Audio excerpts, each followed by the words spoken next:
Now I would like to invite our guests to join the roundtable to keep discussing about how Istanbul is going to become the major aviation hub. And as the moderator of the roundtable, I would like to introduce you my colleague Luis Martin Domingo, first of all.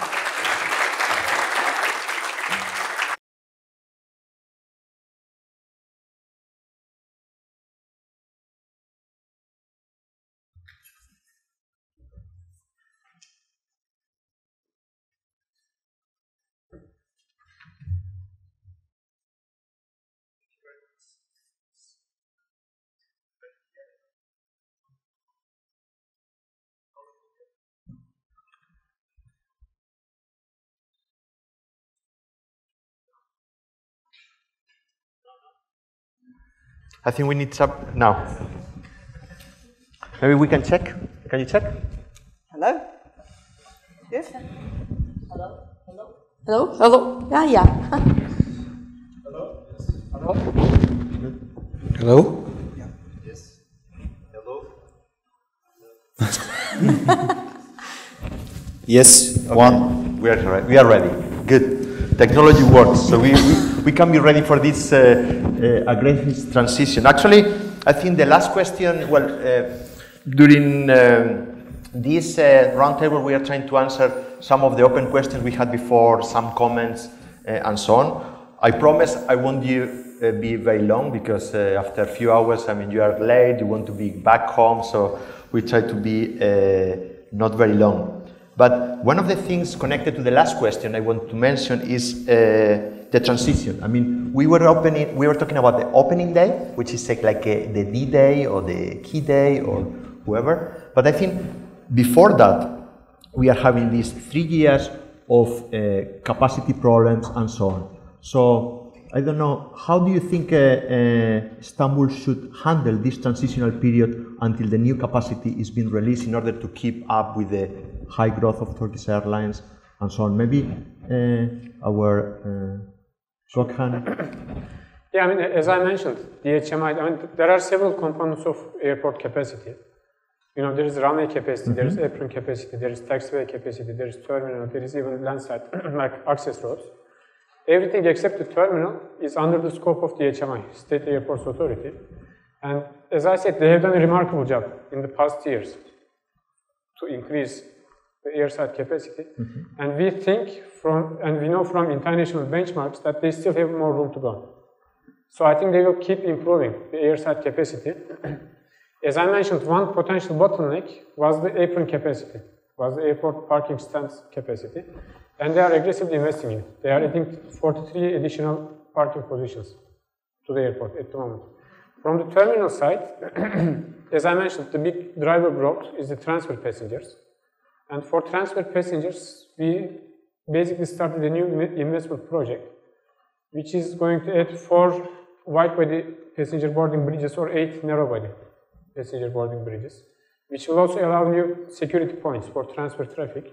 So we did all these calculations with DHMI, with Turkish Airlines, with stakeholder engagements, and we are confident that we can meet demand until the new airport opens. Basically. Well, thank you. Any other comment to this? I can add. I mean, it's following. Of course, I mean, like indicated, actually, this kind of challenging, very tough 2017, beginning of 2018 project deadlines are difficult to achieve, we know it.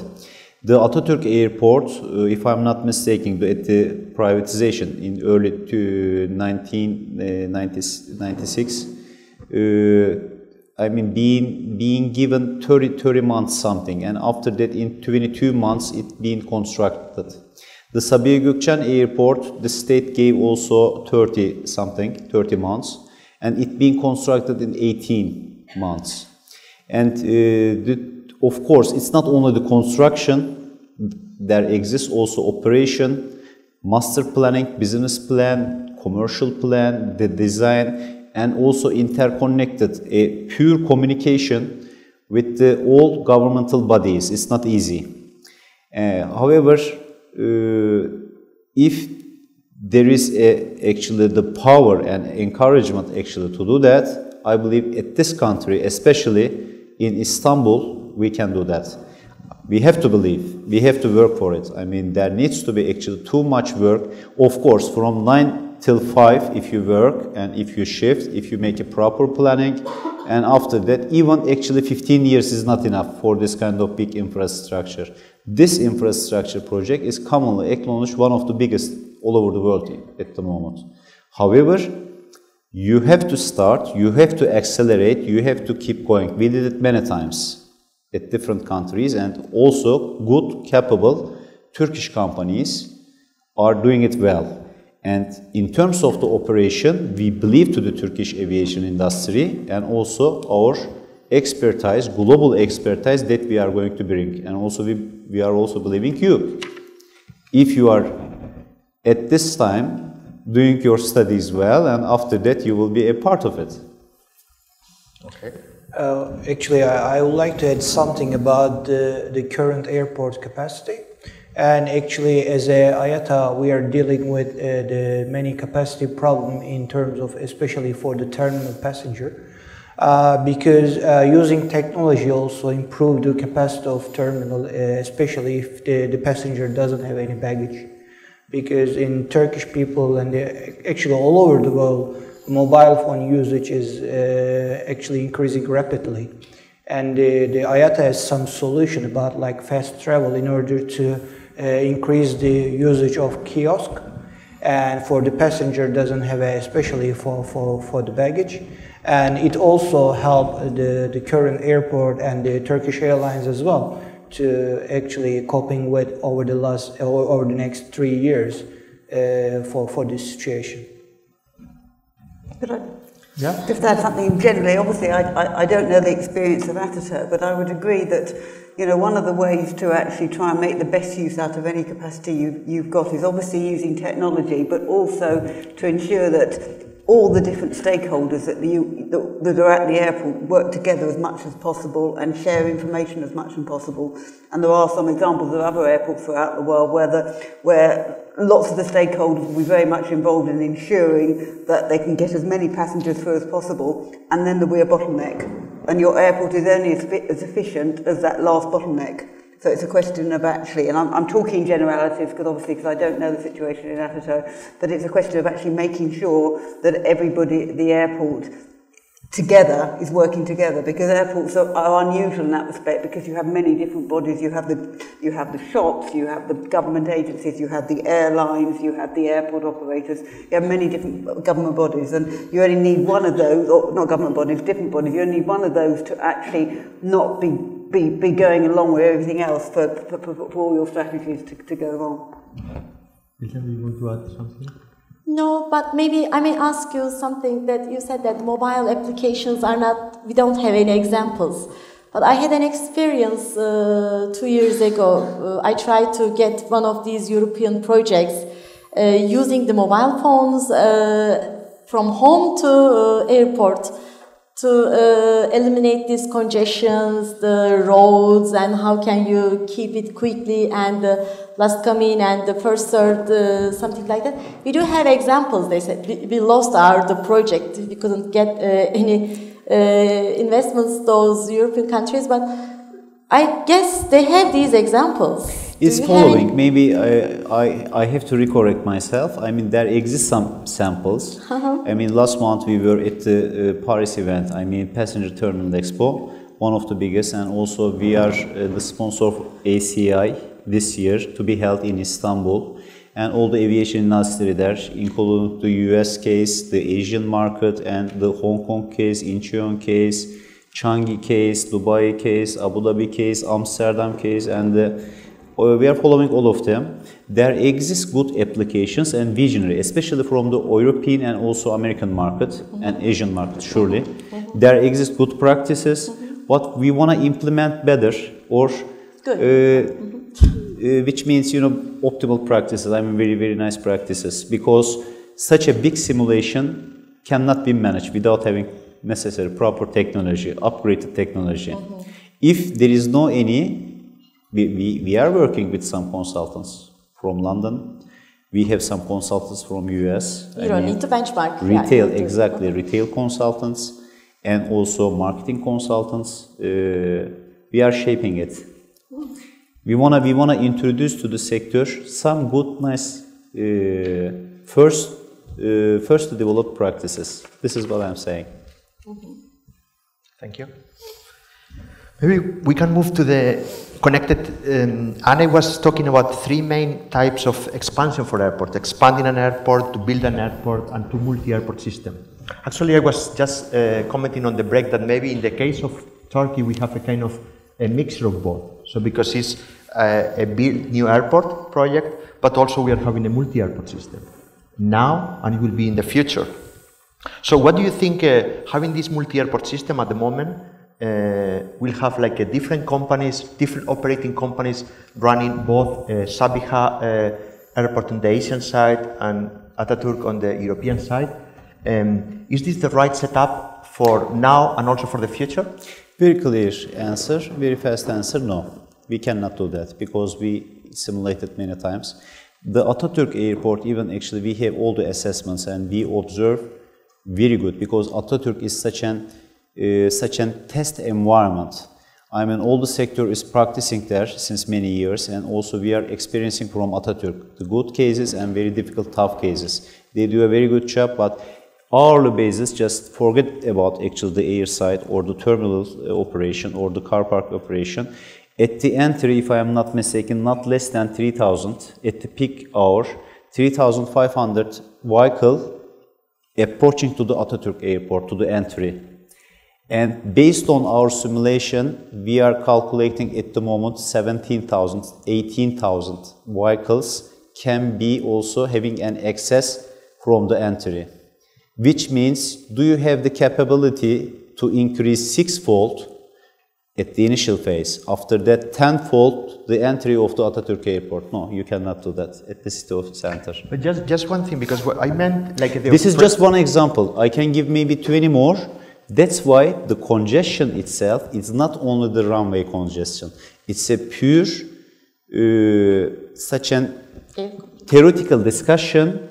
The runway, you might be solving the runway problem, you might be solving the airside problem, but even you cannot design the airport from scratch. But I think, let's clarify my point, was like when we talk about airport operator system, I mean, we have different systems. We have France with Paris, which we have one airport company running 2 airports. In here at the moment we have 2 airport companies running 2 airports. It seems it's going to be also the new scenario after Ataturk is closed and the new airport is open.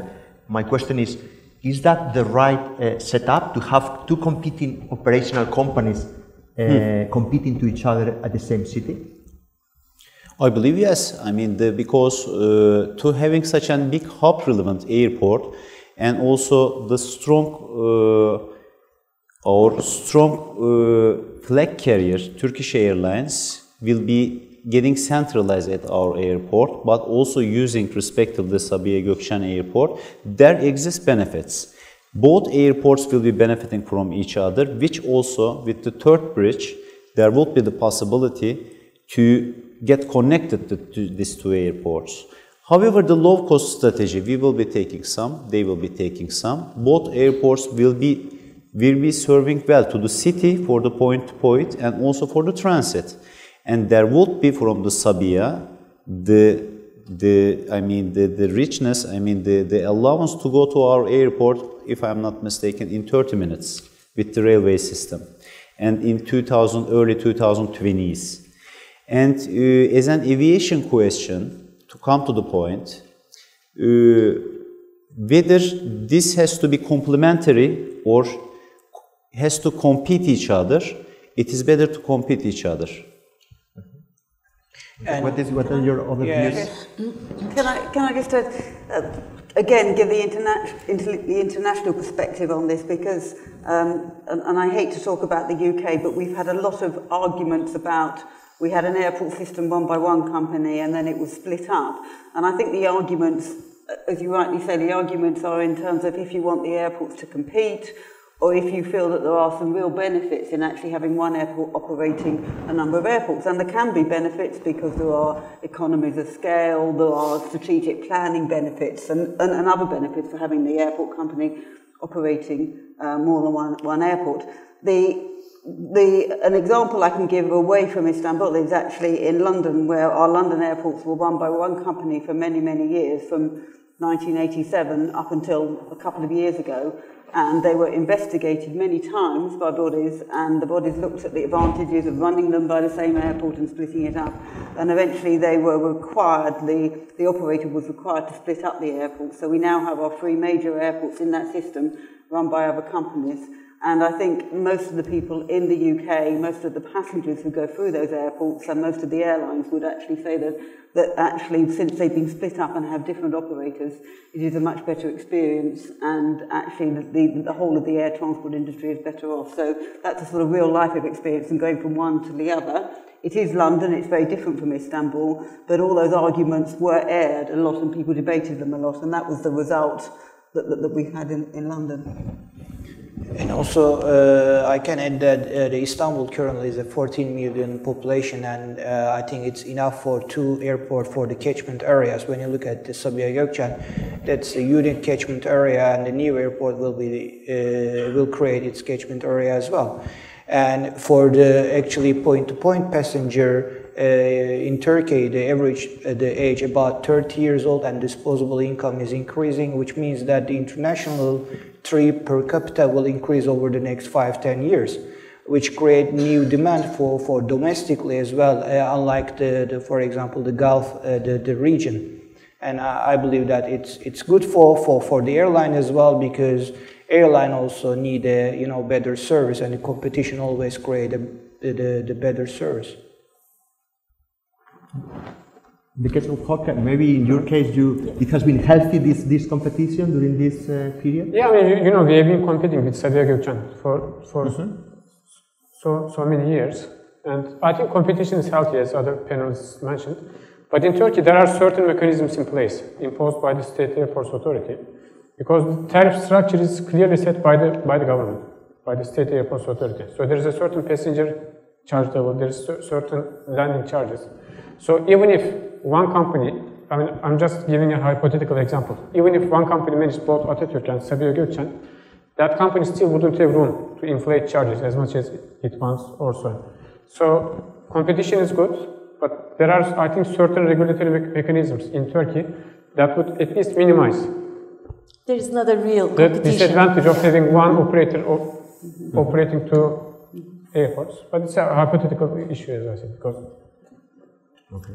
And also, probably Turkish Airlines will enough aircraft to actually put on the Sabiha Gökçen airport for the next years, because they are expanding to more than 400 aircrafts. And of course, it makes sense that the Pegasus will not be only the carrier in Sabiha Gökçen airport, because otherwise probably Pegasus needs some money machine to count their money. It's nobody allow it to do that, and it will be at least 2 carriers in Sabiha Gökçen, the big carriers. But on the other hand, I think we need to think about the new airport in terms of the Turkish Airlines growth, because currently I believe that the Turkish Airlines is about like more than 75% of the market share in Ataturk Airport. And I believe that it might be a bit risky to create all the scenarios for over the one carrier, because some things might go wrong, and it's a bit risky, especially for me. If I invest the 25 billion euro for a new airport, I can pray to God every day nothing happened to Turkish Airlines. That's right. I want to add also, yes, the new Istanbul airport case and also the Sabiha Gökçen case or Istanbul case. Like the spokesperson indicated from Turkish Airlines, I mean, there would be in early 2020s, there would be such an 450 fleet. And there exists also confirmed fleet orders. This is identical, and already the commercial arrangement being executed, they are waiting their planes. And which means there would be such a split. I mean, over 350 will be at the Istanbul New Airport site and maybe 60, 80 subject to the business plan of Turkish Airlines. The other part will be serving well to Sabiha. And both airports will be having different strategy and different investor. I assume I can only give my judgments. And like you indicated, 75% at the initial phase, the Ataturk at the Turkish Airlines will be serving from our airport, 75-25. And the healthy growth, if we diminish, which also, actually this is also Turkish Airlines' desire from the practice and from our official meetings, it would be healthy if we do that 50-50. Because we have a huge expectation, like indicated, we will be welcoming the other airlines. We are talking about 150 airlines will be introduced, will be welcome to this airport. And we didn't, even the Turkish Airlines, we didn't approach or we didn't get connected well, like the other markets, to the Asian market. The Asian market is booming. The Air China, Air India, and so on the others in this respect. I mean, due to the congestions, due to the slot unavailability, they want to fly to Turkey, but they cannot. And this is also feeding well, the Turkish Airlines plan. This is not contradictory, this is complementary to the Turkish Airlines plan. And the Istanbul New Airport case is point to point, will be serving well. And on the other side, it would be a big transit hub. Whoever, wherever, which investor, which actually flag carrier or low-cost carrier wanna use it. From our perspective, it's like that. Okay, thank you. Yeah, that's nice. Because of these open sky agreements, that's right. We have to be expect too many different ones. We are talking with the market. I mean, we even like the good, I mean, the Southwest or from Air Canada. Why not? If you want to be hub global. I mean, the Etihad, the Emirates, they want to increase their frequency. They want to be actually having a base, strong base at Istanbul because, like indicated, Istanbul at the center of aviation. Logistic-wise, they don't want to actually make too much cost. I mean, they don't want to fly more. They don't want to spend time. And there needs connectivity. Connectivity is productivity at the aviation sector. That's why if you are getting more connected, you are managing it very well. And you will be, and also it will be transit hub, surely. Even at the moment, Istanbul Ataturk Airport has to be also acknowledged as a hub. If you are talking about the transit flow, which there exists a hub scenario. Whether the infrastructure is adequately serving well, no. However, it's already a hub from my perspective. We cannot say it's not a hub if actually the numbers already reached to 60 million. Okay, thank you. One thing, just moving on, we have said that by having different ownership, it could have an influence on quality of the service. This is a topic which it was planned to be talked here by Juan Carlos Martin. Unfortunately, he couldn't make it for personal reason, and I take this space to send our regards. Maybe he's watching us online. So, hello. So, regarding high quality, we see, I mean, just I was looking at some statistics before coming here, and every time you see the top list ranking of airports providing highest quality in the world are in Asia, like Singapore, Changi, Seoul, and so on. I believe that Istanbul, if you want to become one of the largest hubs in the world, an important issue is to provide a high quality. What are the key factors that you are planning here or that you think are relevant on this point? So many. Actually, we can discuss about VIX, about this concept. Yeah, but just highlight two. Technology. What we did? What we did? I mean, once we been selected in 2013 as the preferred bidder, as the eligible candidate to run this project, what we did, as the businessman, as the executive, as the tender commission, and all the people participated from our consortium side, maybe 40 people. We actually rented a big plane. Airbus, and after that we decided actually to go to the big hubs. We went to the Asian market, we went to Hong Kong, we went to Changi, we went to we didn't go to Dubai because we know we went to Germany, Amsterdam, we went to Munich, we went to Frankfurt, and after that from there actually we went to America.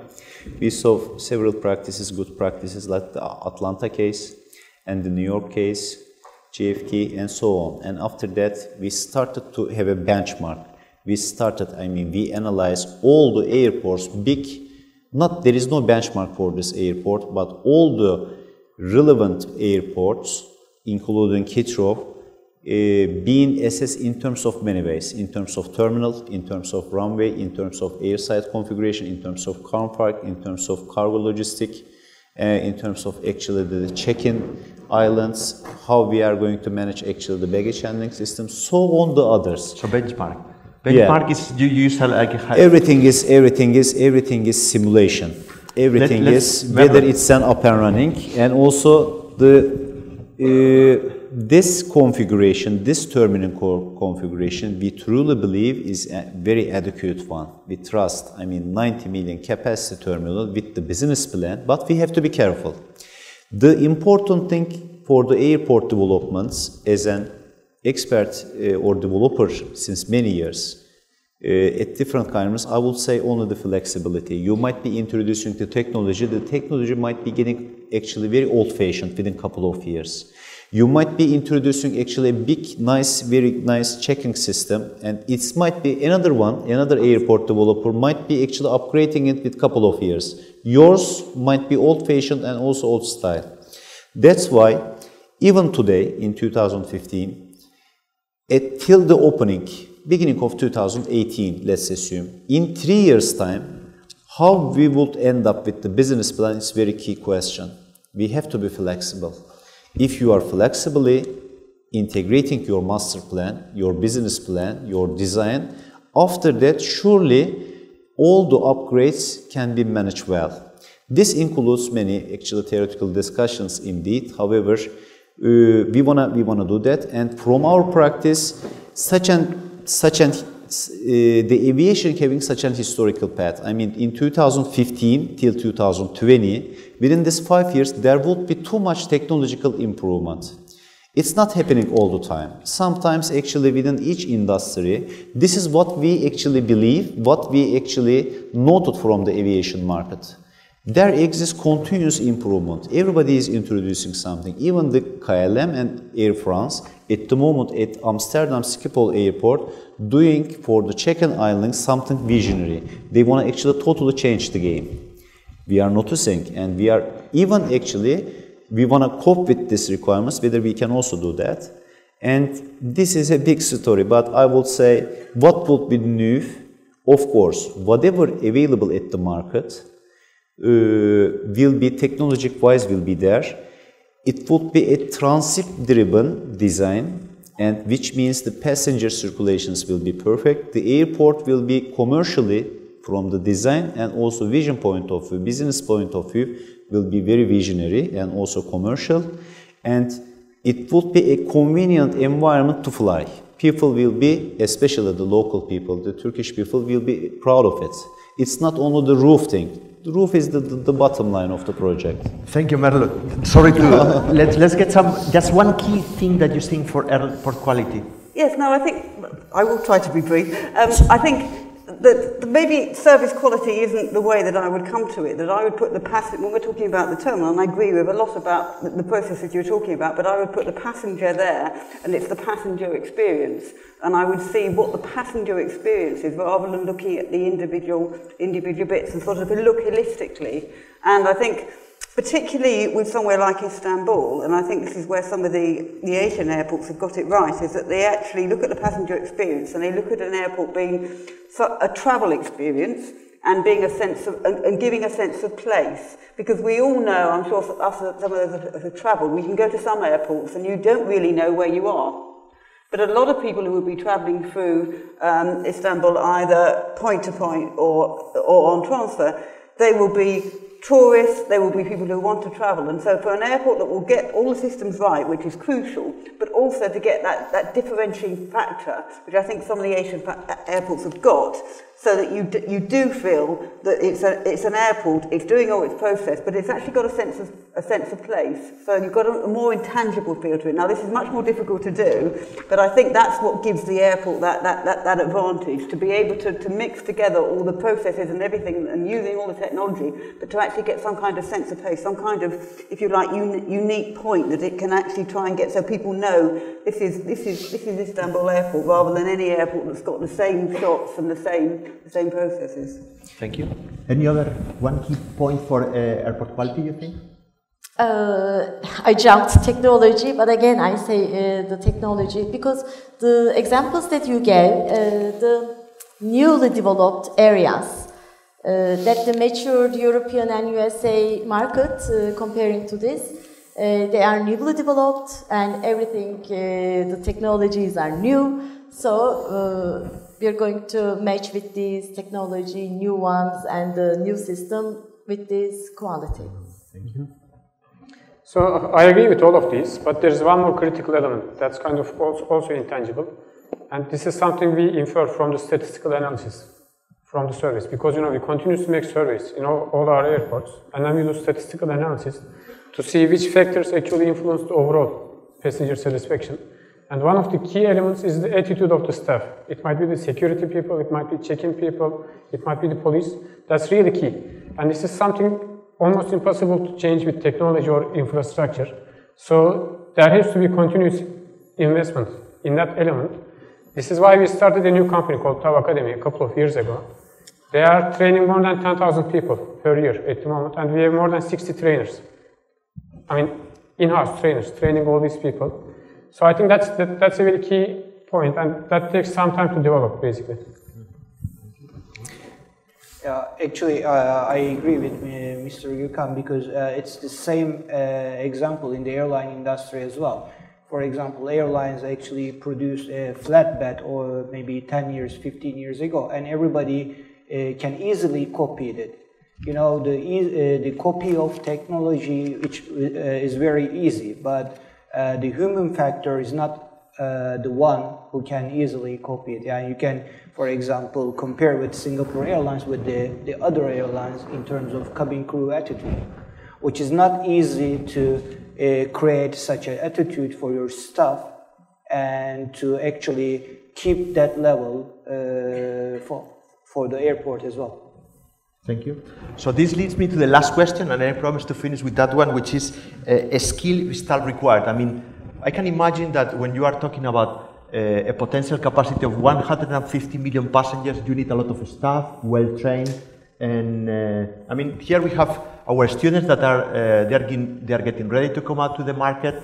So how do you think that? I mean, we are doing some contribution, but I think it's not enough. What we are doing from Ozyegin University. What do you think is necessary? You have to increase the faculty. Increase the faculty. Yeah. Do you have any idea or any project for fill up the I think the number, the capacity level, and the attitude that is needed? It's following, of course. I mean, the numbers, of course, we are talking about 120,000, over 120,000 people will be employed in this respect at the new airport. However, it's not IGA. The IGA is not going to also do all the operations, all the airport operations itself.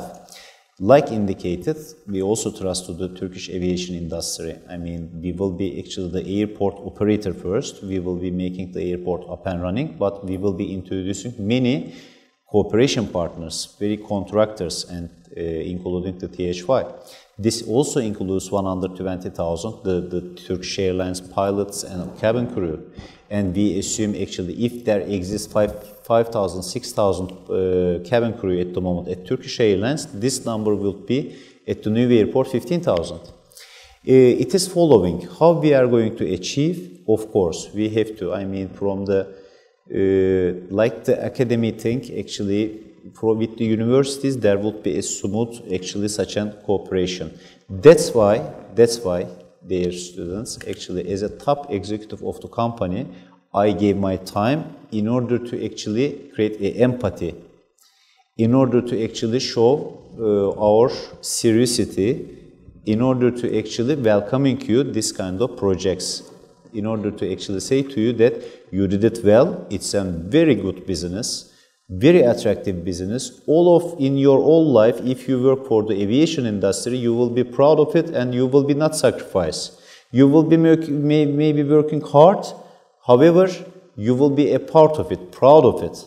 That's why it's a simulation.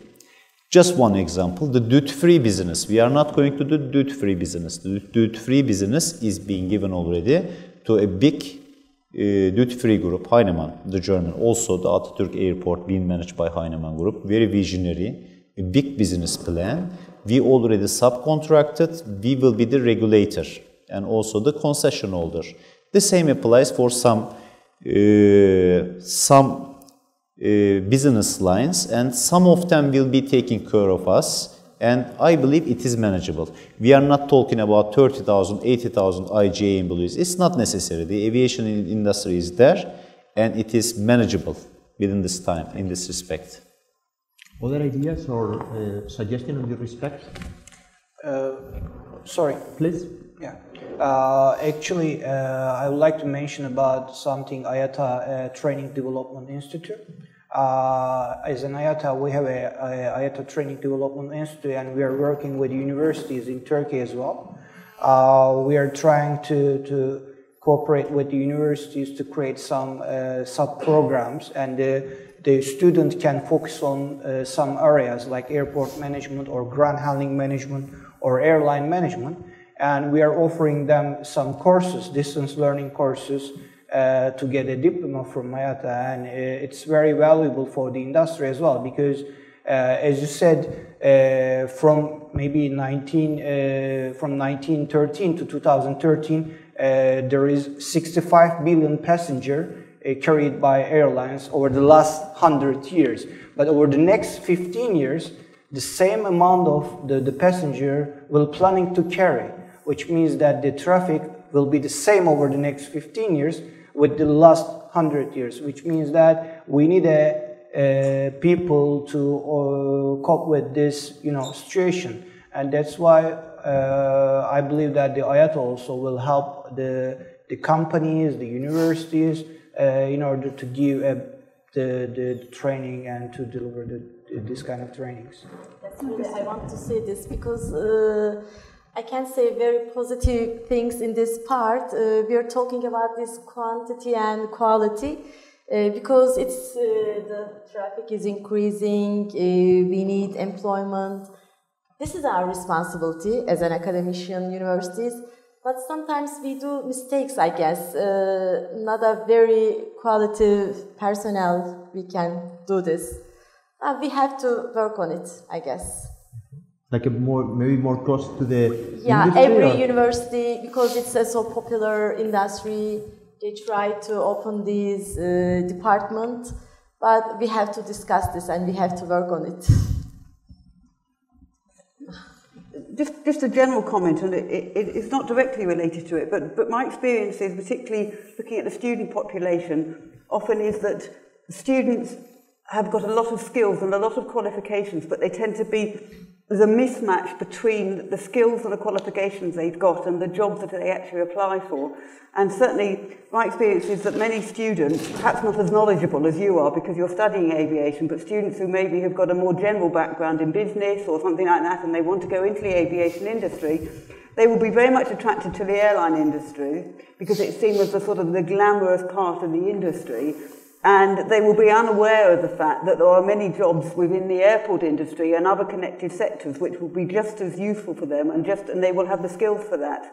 And so you will get this sort of mishmash when you get many people applying for jobs, maybe in the airline industry, which is viewed as very attractive, and many people won't perhaps consider the airport industry as just as a good career path.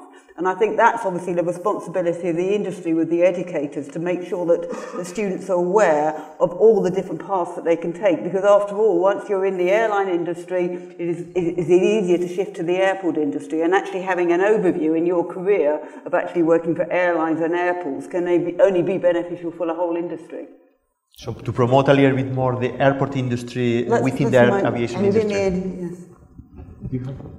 Yeah, I would like to add one more thing. I mean, this doesn't only apply to the airport industry, it also applies to airlines, to the entire industry.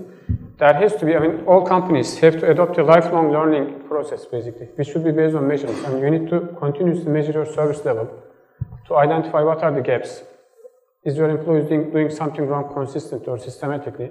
And once you identify those, then you have to fix them through additional trainings and so on.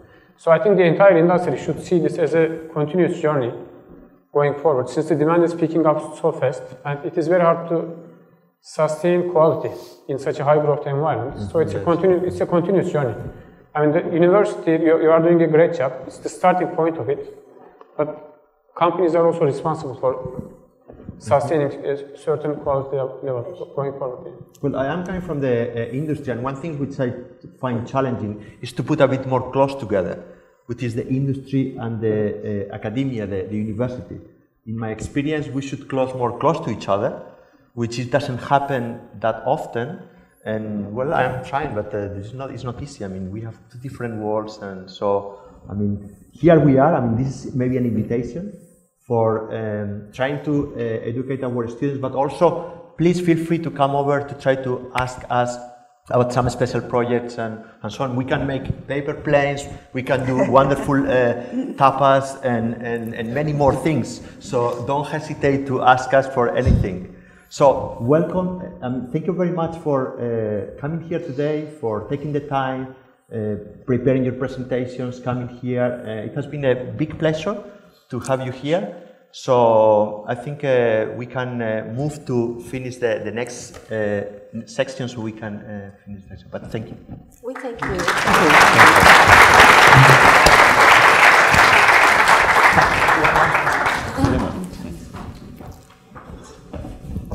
Yes, now to close the seminar, I would like to invite Ozyegin University, Director of Ozyegin University School of Aviation, Assistant Professor Hatice Küçükhanal.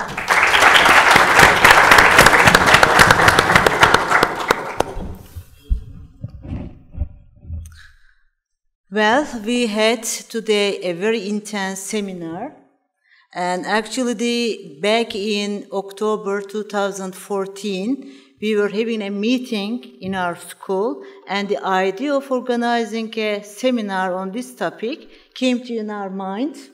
And today I am very happy it became a reality. And I would like to thank actually everybody who is contributing this seminar. So I don't want to forget or miss anybody. First, I would like to thank our rector and the speakers, and for taking time today and come to our university to share their knowledge and also their vision with us. Thank you very much. And I want to thank everybody, participants to the seminar today. And I want to thank our gold sponsor, IGA, for their support. And I want to thank to all people involved in the organization from different departments of the university. I don't want to call them by name, by one, but I especially want to thank the students from different schools and faculties from the Ozyegin University. We cannot do it without your support. Thank you very much, all of you. And again, a very special thank you goes to my small team of School of Aviation. Where are they? Where are our contributors? And they coordinated this seminar from beginning to the end. And thank you very much. And now I would like to actually offer a small presence just to remember us. A souvenir from University and School of Aviation.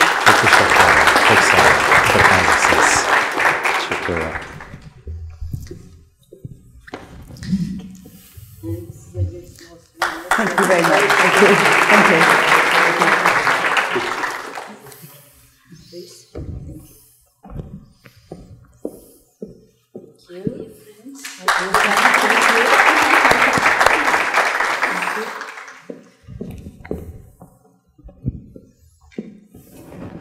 Çok teşekkür ederim. Çok teşekkürler.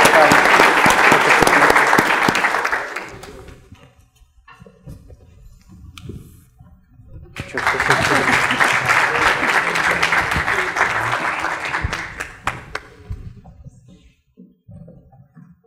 Okay. So Okay, thank you again. Have a nice evening. Thank you.